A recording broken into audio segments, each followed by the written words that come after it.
Angelo sat in the sun drinking from one of those real small cups that only held a few sips of that strong coffee the tough guys like. He sat outside the cafe where Jaco had put out chairs on the sidewalk. Pedestrians would always cross the street.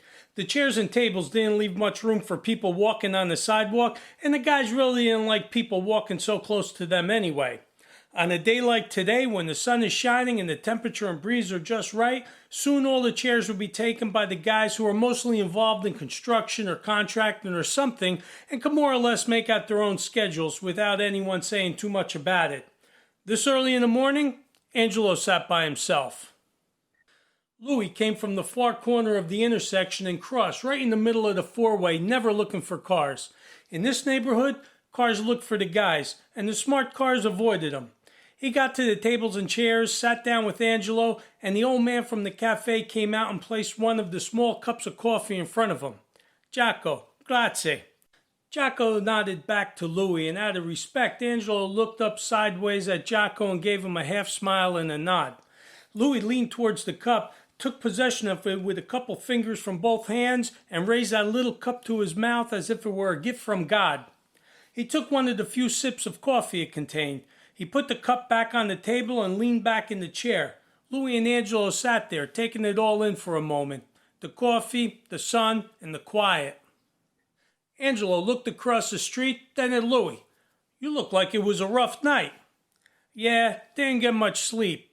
That put a smirk of disapproval on Angelo's face. No, nothing like that. I woke up in the middle of the night and my mind was racing. Couldn't get back to sleep." "Your mind was racing, huh? You got something you're worried about? Anything we might need to talk about?"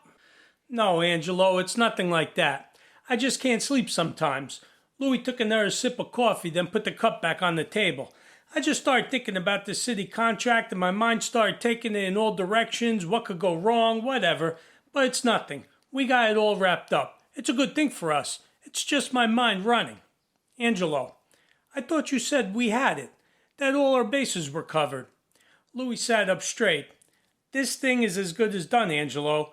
You wanted a straight, legit contract. I put it together and we got the bid. Like I said, it's just one of those middle-of-the-night things. Is the air conditioning going to break? What's it going to cost? That kind of stuff. Means nothing." Angelo leaned in towards Louie. "Is that union rep going to come through, or do we have to come up with a workaround for him?" "No, Angelo. He's going to be with us.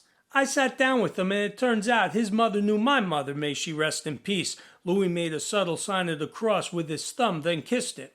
"He's going to be fine. He's half Italian." Angelo then stated the obvious just to make a point. "He's got a Mick name." "Yeah, his mother is Italian.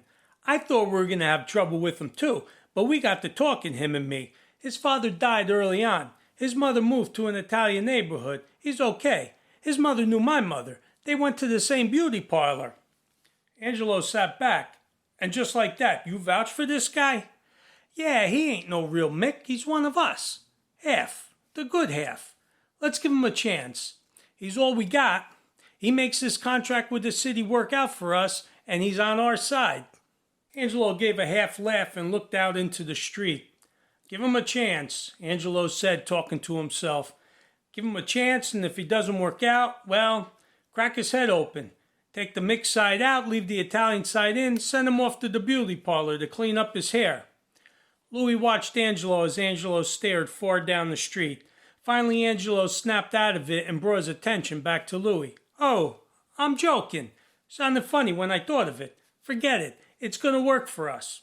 Angelo took a sip of coffee, and that was that.